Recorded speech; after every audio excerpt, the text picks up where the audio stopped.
Right now, every election season, huge promises are made. T-shirts and food vouchers are dished out to woo voters, but it's all short-lived. 27 years into democracy, service delivery remains a major issue. To unpack this, we're joined now via Zoom by three guests.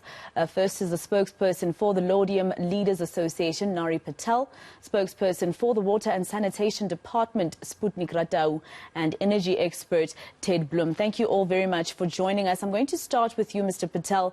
In terms of the problems that Laudium has been facing, I believe that many associations in the area are taking Rand Water to court. Can you tell us a bit more about what it is that you want the court to decide? Well, just to update you, the judge yesterday ruled that our matter wasn't urgent, that the provision of water to our communities wasn't urgent, and struck the matter from the roll. Quite honestly, the community is disgusted by the decision of the courts to say that water is not urgent. Basically, the courts were agreeing with the Tshwane lawyers that these matters are to be dealt with Monday to Friday, 9 to 5. And this is a matter of water that keeps everybody going.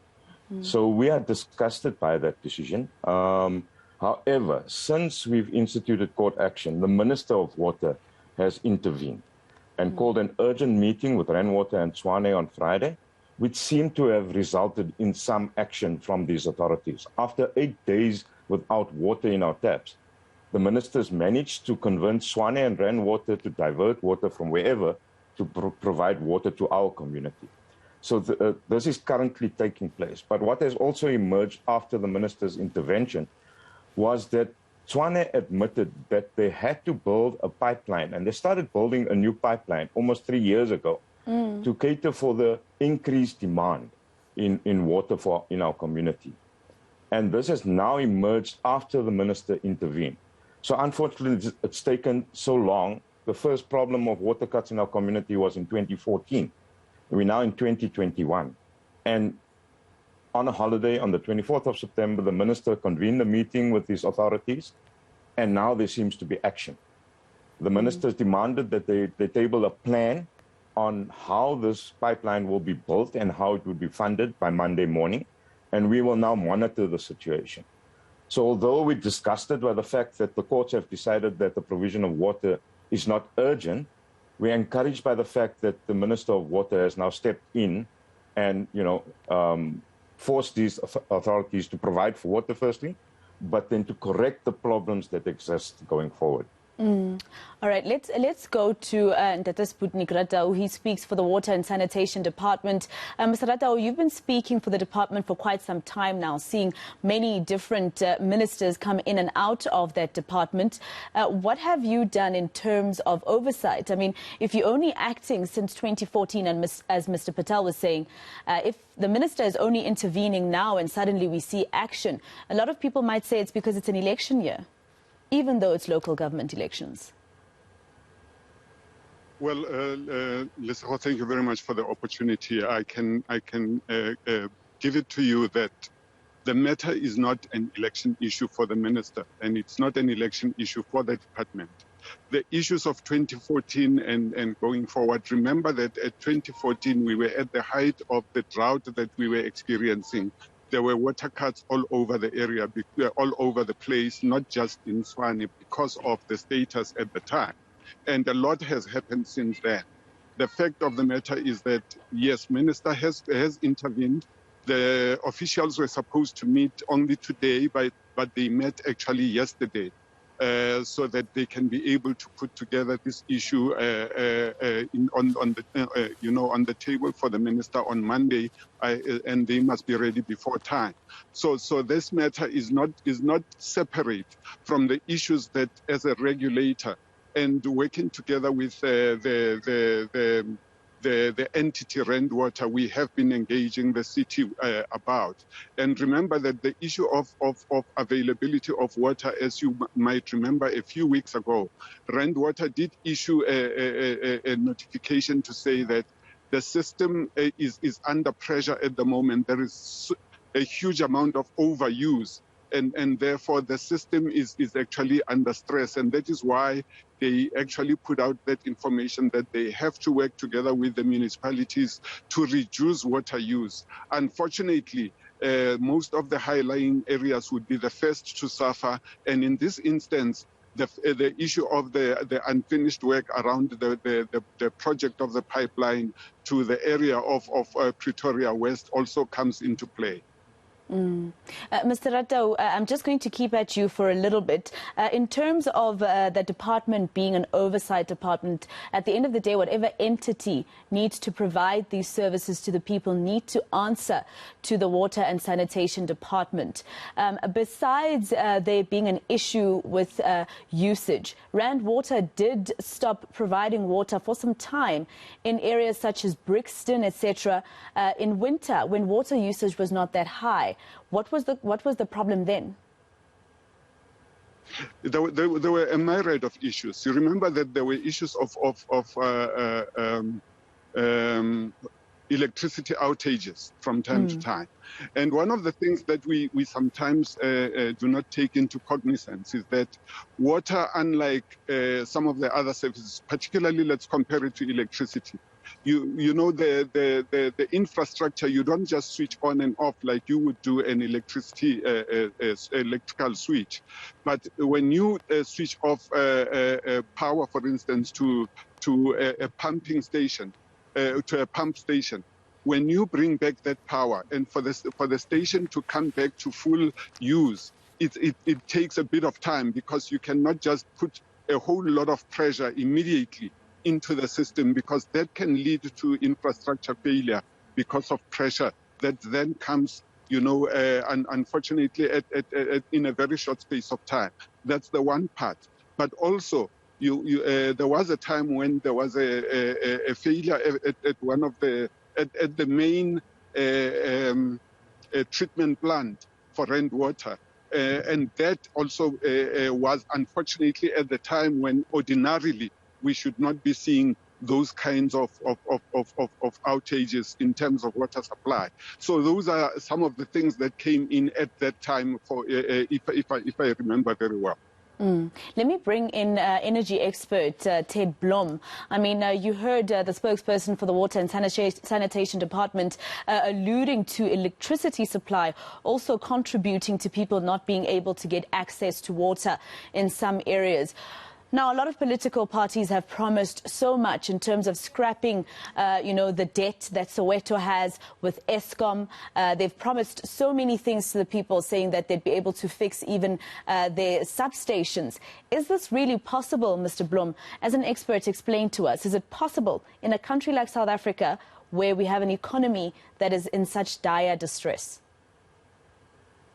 Okay, so I'm going to answer your question right now, but it's interesting to what the spokesperson for water said. I can tell you now, categorically, I called together a committee at Eskom. We met with the Department of Water Affairs, DWAF, in 2007.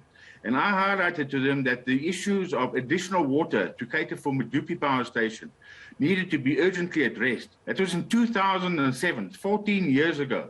And it still hasn't been done. And I'm talking about Lesotho Highlands Phase 2 or Katske Dam Phase 2, which was in fact ready in 1990, before the new South Africa dawned. The planning for that dam and the money was available at that time. And ever since then, this government has not done a stitch other than steal the money and appoint its consultants on a nepotism basis. They haven't done anything to sort out. We are heading for a major drought in the inland of Gauteng, etc. There is one pumping station that sorts out the majority of the water systems in Gauteng. That station, to the best of my knowledge, hasn't been serviced properly for more than 40 years, and there is no backup for it. So that's just that issue part. Yes, electricity is responsible for a lot of the additional distribution issues of water, and it is true that the pumping stations do take a time to regenerate water deposits. But the fact of the matter is, the Rand Water is crying for I don't know how long about the shortfall in the master plan for water, and this government has since 2017 2007, done absolutely nothing other than steal the money for the budget and show its incompetence time and time again. I didn't want to mention this issue, but it's so critical that I think it needs to be put on the table. And given that it's only at election time that this government listens to the people. Mr. Ratau, I'm going to give you a chance to respond to Mr. Blom, talking about speaking to Water and Sanitation and other entities in 2007 already about what was needed from in terms of infrastructure development to make sure that people have access to water. Infrastructure development is critical, yes. But remember also that we also continue, especially, let me take it from the department's point of view, that we do not just continue to develop infrastructure, but we also maintain our infrastructure that is in place, including the Lesotho Highlands Water Project pipeline, by the way, which is part of what supplies the integrated Vaal River system. But the issue of infrastructure development and all that is required, obviously, if you look at what is contained in the master plan as it is, it does speak to some of those issues that if we do not do anything between now and the next couple of years, where are we going to be in terms of the deficit? Exactly. Yes, we have recognized that. And there is work that is being done towards that. And obviously that includes, part of the master plan includes what we are saying as government, that we also are going to need a private investor as well as private expertise to be part of the resolution going forward. So the master plan speaks to all of things and identifies and recognizes the shortfalls as we see them, including obviously infrastructure at local level. And this is still not actually an election issue. Unfortunately, government has got to continue working whether there is election or not. That's exactly it, and that's where I want to come in, Dr. Ratau. And Mr. Patel, you'll forgive me, I'll definitely come back to you. But Dr. Ratau, I don't know if maybe the issue here is probably the change in ministers. We've spoken about a grand plan, even when Nomvula Mokonyane was still Minister of Water and Sanitation. It moved so many times from her, and we're still being promised this grand plan. And I just want to give you an example. Even when you buy a car, you know that it needs to continue being serviced. So why are we only realizing now that infrastructure development is important? We're not realizing only now, Maseko. You must remember that part of what we do on a day-to-day basis is planning towards ensuring that there is water security in the country, even though we are a water-scarce country. And included in that is obviously to look at all of these issues that apply and that impact on whatever work that we have to do, including how much infrastructure will be required by when. When you look at the master plan you're talking about since the period of Minister Mokonyane then, that is when the master plan was already in discussions and parts of it were already in place, which were finalized, and that is how the former Minister of Water and Sanitation, Lindiwe Sisulu, was able to actually put it out into the public in 2019. But those interactions with the sector, with interested parties and so on, towards the conceptualization of that master plan has been an ongoing basis, which includes identification and recognition of some of the issues that are critical for us to ensure that there is water supply security. So you speak about 2019. How long then are we going to see change, and how long is it going to take before we only speak about how South Africa is a water scarce country? I think the people of this country, because they pay for to get these services, to get water, for instance, are tired of hearing the same thing. You speak about something that was spoken about in 2019 when Minister Sisulu was in was at the helm. How long? Water scarcity doesn't have a timeline, Maseko. It's a reality that we are living with. My question is how long till the grand plan actually comes into play? Can I answer you, Maseko? Okay? and this is part of the answer. Water scarcity is a reality for South Africa, and the master plan speaks about that and how it needs to be addressed, not just for now, but to 2030 and up to 2050. And that you must remember that the master plan is also not a plan that is cast in stone. It is a live plan that implies that it will continue to evolve as demands change and as situations change. But for now, it is looking at the situation of 2030 in line with the NDP and beyond up to 2050. So it is not something that you are going to say that water scarcity will only be with us for 2 days. It is not possible to say so, because it is an issue that is impacted upon by a number of inputs that are different and are evolving all the time. Well, 2030 is in a couple of years, and hopefully, Ntate Ratau, we're not still speaking about this by the time we are towards that year. Let me come back to Mr. Patel. Mr. Patel, before the public holiday on the 24th of September, as you said, with the minister visiting the area, had you seen any officials within the minister's office before that coming to speak to you about your issues in Laudium? No, not at all. And actually, the minister didn't come to our area. He just intervened at some level and called Water and the city of Tshwane to order. So no officials from the department have ever come to the community. Have they ever tried to intervene before Friday? Excuse me for that. Have they ever tried to intervene before Friday? No, it was only after appeal was made to Minister Pravin Gordhan, who's been deployed to the city of Tshwane, and the interdict on the Minister of Water, Senzo Mkunu. It was only after that they acted. Reports and appeals have been made by us to every level of government, including the Premier, the Minister of Water, and the Mayor of Tshwane. And nothing, literally nothing. The only response from Tshwane was that the problem is sitting with Water. And the response from Water is that Tshwane is not doing their work properly. But I want to latch on to what Mr. Blom was saying.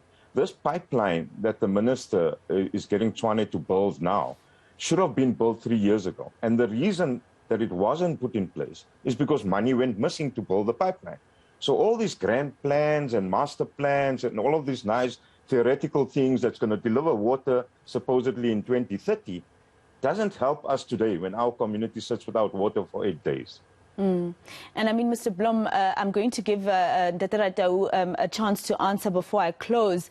But of course, hearing from Mr. Patel, this is the reason, Ntate Ratau, that people will start thinking that government is only caring because it's an election year and we are approaching elections. Because as you heard from Mr. Patel, nothing was done from any aspect of government, even national, until Friday suddenly.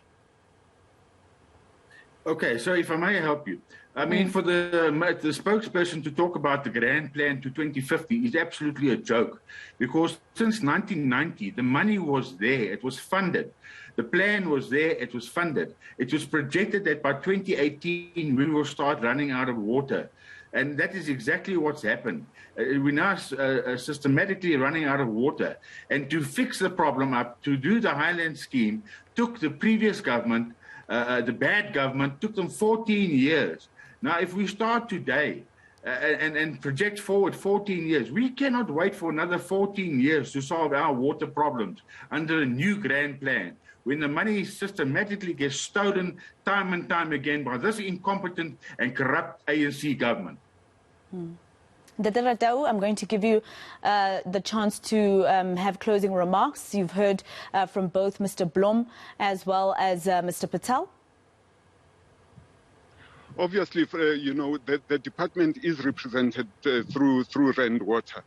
And that engagement has been happening with Tshwane and ourselves, by the way. We may not have been in Laudium on a physical basis, but that engagement has been happening with the responsible municipality. The issue of second phase of Lesotho Highlands Water, that matter is actually ongoing as we speak. There is work that is on the ground that is happening in Lesotho. And phase 2, by the way, is work that is going to be to be done in Lesotho. None of the phase 2 is actually going to be in South Africa. So that work, the Lesotho Highlands Development Authority is busy with it. And therefore, that issue is not even part of, it is part of the ultimate, because obviously, whichever amount of extra water that we are going to receive from Lesotho into the integrated Vaal River system. By the way, that system delivers 27% of what the integrated Vaal River system requires. At the moment, obviously, we do not have the issue of the system itself not having sufficient water, but we cannot ignore the fact that one, there is overuse in the municipalities through the different sectors, whether it be domestic, industrial, agriculture, or whatever. And that will always put a strain on the system. And therefore, we all are required to put hands together to reduce the kind of usage that we are seeing. I think South Africans are quite tired of putting hands together at this point, because they pay for services, really, and infrastructure keeps, just everything keeps dwindling. And people keep protesting, but still nothing changes. And I think the ANC government and the government as a whole needs to now start understanding that promises just don't suffice anymore, and grand plans that don't actually show any results just don't suffice anymore. But anyway, I've run out of time. Energy expert Ted Blom, Water and Sanitation Department spokesperson Sputnik Ratau, as well as Nari Patel from the Laudium Leaders Association. Thank you very much, gentlemen, for your time.